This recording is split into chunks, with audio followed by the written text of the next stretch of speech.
Sastra channel நேயர்களுக்கு நமஸ்காரம். அனுதினம் ஆனந்தம் நிகழ்ச்சியில் உங்கள் அனைவரையும் சந்திப்பதில் மிக்க மகிழ்ச்சி.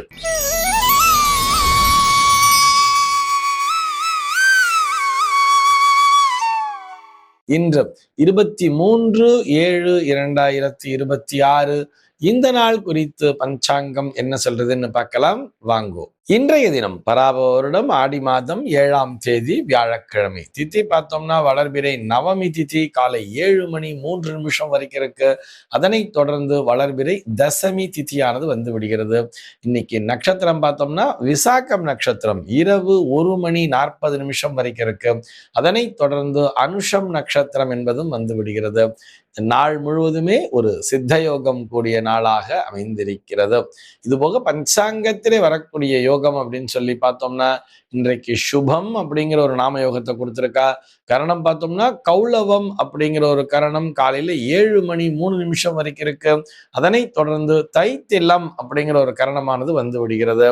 இந்த நாளானது ஒரு கீழ்நோக்கு நாளாக அமைந்திருக்கிறது. இன்னைக்கு என்ன ஸ்பெஷல் அப்படின்னு சொல்லி பார்த்தோம்னா இன்றைய தினம் பஞ்சாங்கத்திலே சூரிய சாவர்ணி மன்வாதி அப்படிங்கிறத கொடுத்திருப்பா. அதாவது ஒரு வருடத்திலே 96 நாட்கள் முன்னோர் வழிபாட்டிற்குரிய நாட்களாக வரும். ஷர்ணவதின்னு சொல்லுவா. அதிலே 14 நாட்கள் பார்த்தோம்னா மன்வாதி சார்த்தங்கள் சொல்லுவா. அந்த வரிசையிலே இந்த நாளும் ஒரு நாளாக அமைந்திருப்பதால் இந்த நாளிலே அவசியம் முன்னோர் வழிபாட்டினை மேற்கொள்ள வேண்டியது. இதுபோக இன்றைய தினம் குதம்பை சித்தரினுடைய குரு பூஜை நாளாகவும் அமைந்திருக்கிறது. சுதந்திர போராட்ட வீரர் பால கங்காதர திலகர் அவர்களினுடைய பிறந்த நாளாகவும் இந்த நாளானது கொண்டாடப்படுகிறது.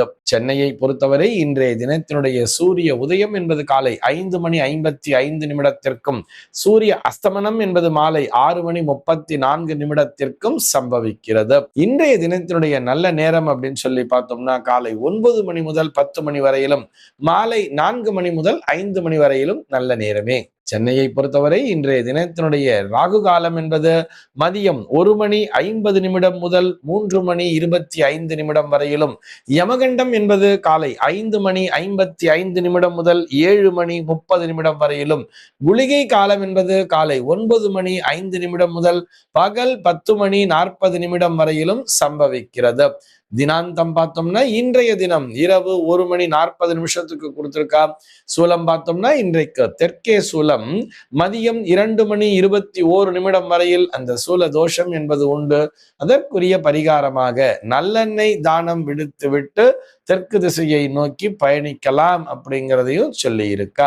இன்றைய தினத்தினுடைய ஆன்மீக தகவலாக நம்ம என்ன பார்க்க போறோம் அப்படின்னு சொல்லி பார்த்தோம்னா லலிதா அப்படிங்கிற ஒரு நேயர் கேள்வி கேட்டிருக்கார். அவருடைய கேள்வி என்னன்னு சொல்லி பார்த்தோம்னா சூத்திரங்களும் கோத்திரங்களும் ஒன்றா என்பதுதான் அவருடைய கேள்வியாக அமைந்திருக்கிறது.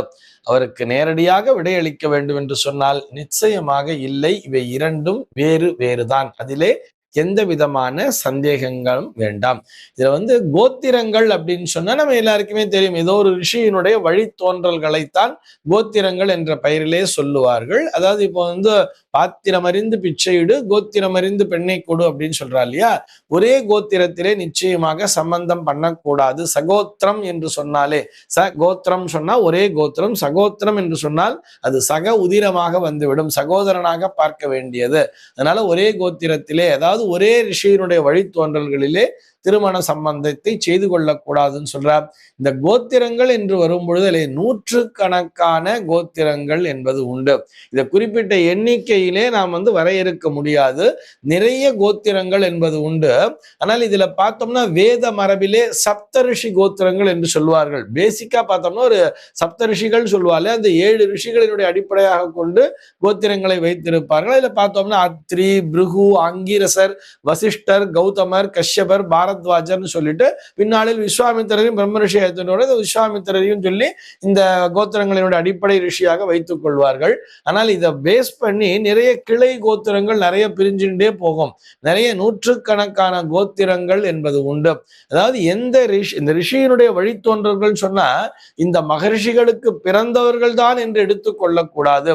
அவருடைய மாணாக்கர்கள் என்று கூட எடுத்துக்கொள்ளலாம். அவருடைய ஃபாலோயர்ஸ் அப்படின்னு இருக்கா இல்லையா, மாணாக்கர்கள் அப்படின்னு சொல்லலாம். அவரிடத்திலே பாடம் படித்த சிஷ்யர்கள், அவர்களுக்கு பிறந்த பிள்ளைகள், அவருடைய வழித்தோன்றல்கள் அப்படின்னு வரும் பொழுது அவர்களைத்தான் கோத்திரங்களாக, ஒரே கோத்திரத்தை உடையவர்களாக பிரிக்கிறார்கள். ஆனால் சூத்திரம் என்பது வேறு. சூத்திரங்கள் அப்படின்னு சொன்னா அது சூத்திரங்களுக்கும் பார்த்தோம்னா ஒரு நிரந்தர எண்ணிக்கை அப்படிங்கிறது கிடையாது. இது வேத சாக்கைன்னு சொல்லுவா. ஒவ்வொரு வேதம் இருக்கு இல்லையா, ருக்வேதம், யஜுர்வேதம், சாமவேதம், அதர்வண வேதம் சொல்ற. இதுல யஜுர்வேதத்திலே பார்த்தோம்னா கிருஷ்ண யஜுர், சுக்ல யஜுர் என்று 2 விதமான வேதங்கள் அப்படிங்கிறது உண்டு. ஆக இந்த வேத சாக்கைகளினுடைய அடிப்படையிலே அந்த சாக்கைன்னு வரும்போது அதிலே ஒவ்வொரு சாக்கைக்கும் தனித்தனி சூத்திரங்கள் என்பது இருந்தன அப்படின்னு சொல்லுவா. இவற்றில் பலவும் பார்த்தோம்னா காலப்போக்கில் அழிஞ்சு போச்சா, நிறைய சூத்திரங்கள்லாம் அழிஞ்சு போச்சு. அதனால இதுல 30க்கும் மேற்பட்ட கல்ப சூத்திரங்கள் இப்போ இருக்கு அப்படிங்கிற மாதிரி தெரிஞ்சுட்டு இருக்கா. ஒரு 30க்கும் மேற்பட்ட ஒரு சூத்திரங்கள் இருக்கு. அது கல்ப சூத்திரங்கள் மாதிரி சொல்லுவா. அதுல ஒரு சிலது மட்டும் நமக்கு இன்னைக்கு பிராக்டிஸ்ல இருக்கிறது அப்படின்னு சொல்லி பார்த்தோம்னா, ஒரு சில சூத்திரங்கள் சொல்லி பார்த்தோம்னா ஆஸ்லாயன சூத்திரம், சாங்கியாயன சூத்திரம்லாம் சொல்லுவா. ஆஸ்லாயனர் அப்படிங்கிற ஒரு சூத்திரத்தை எழுதியிருப்பார். அதாவது இது இது எதனுடைய அடிப்படையில் சொல்லி பார்த்தோம்னா ருக்வேதிகள் அப்படின்னு சொல்றா இல்லையா, அந்த ருக்வேதத்தை அடிப்படையாக கொண்டு அந்த ருக்வேதத்தை படிப்பவர்கள், அதை பின்பற்றுபவர்களுக்கு பார்த்தோம்னா ஆஸ்லாயன சூத்திரம் அப்படின்னு சொல்லிட்டு ஆஸ்வலாயனர் என்பவர் எழுதியிருப்பார் ஒரு சூத்திரத்தை. அதே மாதிரி சாங்காயனர் அப்படிங்கிறவரும் எழுதியிருப்பார். இது ரெண்டும் பிரதானமாக அந்த ருக்வேதிகளுக்கு என்று அறியப்படுகிறது. அதே மாதிரி யஜுர்வேதம் அப்படின்னு சொல்லி வரும்பொழுது அங்க பார்த்தோம்னா ஆப்பஸ்தம்ப சூத்திரம் அப்படின்னு சொல்லுவோம். ஆப்பஸ்தம்பர், அப்புறம் போதாயன சூத்திரம் சொல்லுவோம், அந்த போதாயனர். அதே மாதிரி பாரத்வாஜர், ஹிரண்யகேசி, மாணவர், வைகானசர், வாதூலர் என்று சொல்லி இந்த மாதிரி நிறைய சூத்திரங்கள் என்பது உண்டு. யாருக்கு? இந்த யஜுர்வேதத்திலே, அதுவும் கிருஷ்ண யஜுர்வேதம் என்று வரும்பொழுது இந்த கிருஷ்ண யஜுர்வேதம் தான் பெரும்பாலும் தமிழகத்திலே இருக்கிறார்கள் கிருஷ்ண யஜுர்வேதத்தை சேர்ந்தவர்கள். அதுலயும் பெரும்பாலும் பார்த்தோம்னா ஆப்பஸ்தம்ப சூத்திரத்தை உடையவர்கள் நிறைய பேர் இருந்துருக்கா. அதே மாதிரி பார்த்தோம்னா சுக்ல யஜுர் என்று வரும்பொழுது அங்க பார்த்தோம்னா காத்தியாயனர், பாரஸ்கரர், கண்வர் அப்படிங்கிற மாதிரிலாம் நிறைய சூத்திரங்களை இந்த சுக்ல யஜுர்வேதத்துல வச்சிருக்கா. அதே மாதிரி பார்த்தோம்னா சாமவேதிகள் என்று வரும்பொழுது சாமவேதத்தை பொறுத்த வரைக்கும் ஜெய்மினி சூத்திரம் அப்படின்னு சொல்லுவார். ஜெய்மினி, திராகியாயனர் அப்படிங்கிற ஒருத்தர் எழுதியிருப்பார். திராகியாயன சூத்திரம், லாத்தியாயன சூத்திரம், கோபிலர், காதிரர் அப்படின்னு சொல்லிட்டு நிறைய சூத்திரங்கள்லாம் உண்டு. அதே மாதிரி அதர்வண வேதத்தை பொறுத்த வரைக்கும் பார்த்தோம்னா கௌஷிகர், வைத்தானர் அப்படிங்கிறவாள்லாம் அதர்வண வேதத்திற்கான சூத்திரங்களை எல்லாம் எழுதியிருப்பார். இப்படி ஒவ்வொரு சாக்கைகளுக்கும் அந்தந்த சாக்கைகளின் அடிப்படையே சூத்திரங்கள் என்பது உண்டு. சூத்திரங்கள்லாம் எதுக்கு சார் எங்களுக்கு யூஸ் ஆகும் அப்படின்னு சொல்லி பார்த்தோம்னா அவரவர்களுக்குரிய சம்ஸ்காரங்கள் அப்படிங்கிற தனித்தனியா வச்சிருப்பார். ருக்வேதிகளுக்கு பார்த்தோம்னா ஒரு வகையான சம்ஸ்காரம் என்பது இருக்கும். யஜுர்வேதத்திலேயே பார்த்தோம்னா இந்த ஆப்பஸ்தம்ப சூத்திரர்களுக்கு ஒரு விதமான சம்ஸ்காரம் இருக்கும். போதாயன சூத்திரத்தை பின்பற்றுவர்களுக்கு ஒரு விதிமுறைகள்லாம் வச்சிருப்பார். நமக்கு உதாரணத்துக்கு பார்த்தா நம்ம அமாவாசைன்னு எடுத்துட்டா கூட போதாயன காத்தியாயன அமாவாசை அப்படிங்கிற மாதிரி தனியா கொடுத்திருப்பா. போதாயன சூத்திரத்தின் அடிப்படையிலே அமாவாசை ஏதாவது முதல் நாள் சாயங்காலமே வந்துருதுன்னு சொன்னா அன்றைய தேதியில தான் அவர்கள் போதாயன சூத்திரக்காரர்களும் காத்தியாயன சூத்திரக்காரரும் அன்றைக்கு அமாவாசை என்ன அந்த முன்னோர் வழிபாடு மற்றும் அந்த தர்ப்பணாதிகளை செய்து விடுவார்கள். ஆனால் ஆப்பஸ்தம்ப சூத்திரத்தை பொறுத்த வரைக்கும் பார்த்தோம்னா மற்ற சூத்திரக்காரர்கள்லாம் பார்த்தோம்னா மறுநாள் அப்படிங்கிற மாதிரிதான் வச்சிருப்பா. அதாவது இந்த சாத்த காலம் என்று சொல்லப்படக்கூடிய அந்த நேரத்திலே மத்தியானம் இந்த 2 மணி டைம்ல இந்த அமாவாசைங்கிறது என்னைக்கு இருக்கோ அன்னைக்கு தான் அமாவாசைங்கிற மாதிரி வச்சிருப்பா இந்த ஆப்பஸ்தம்ப சூத்திரர்கள் அப்படிங்கிற மாதிரி சொல்றான். இப்படி சூத்திரங்கள் அப்படிங்கிறது அவரவர்களால் எழுதப்பட்ட ஒரு விதிமுறைகள். இவரவர்கள் இன்னென்ன மாதிரி சம்ஸ்காரம் எழுதி வச்சிருக்கா இல்லையா, அந்தந்த யார் யார் என்னென்ன வேதத்தை பின்பற்றுகிறார்களோ அவரவர்களுக்குரிய சாக்கை அப்படிங்கிறது என்னென்ன சாக்கைகளில் இருக்கிறதோ அதற்கேற்றார் போல் சூத்திரங்களும் மாறுபடும். கோத்திரங்கள் என்பது வேறு, சூத்திரங்கள் என்பது வேறுதான். இது எல்லாத்தையும் நம்ம டீட்டெயிலா எக்ஸ்பிளைன் பண்ணணும்னு சொன்னா அதுக்கு ஆத்து வாத்தியாரண்ட கேட்டு தெரிஞ்சுக்க வேண்டியது, அல்லது நம்ம ஒரு விரிவான ஒரு உபன்யாசம் அப்படிங்கிறத பண்ணணும். நேரமின்மை காரணமாக அதை பத்தி நம்ம ஒரு சுருக்கமா ஒரு ஹிண்ட்ஸ் மட்டும்தான் கொடுத்திருக்கேன். இது ரொம்பவும் மிகப்பெரிய ஒரு சப்ஜெக்ட், ஒரு வாஸ்ட் சப்ஜெக்ட். அது பற்றி நேரம் கிடைக்கும் போதெல்லாம் விரிவாக நாம் விவாதிக்கலாம்.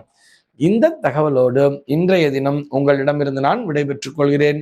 மீண்டும் உங்கள் அனைவரையும் நாளைய தினம் ஒரு புதிய தகவலோடு சந்திக்கிறேன். அன்பர்கள் அனைவருக்கும் அனுதினமும் ஆனந்தமாய் அமைய பிரார்த்திக்கிறேன்.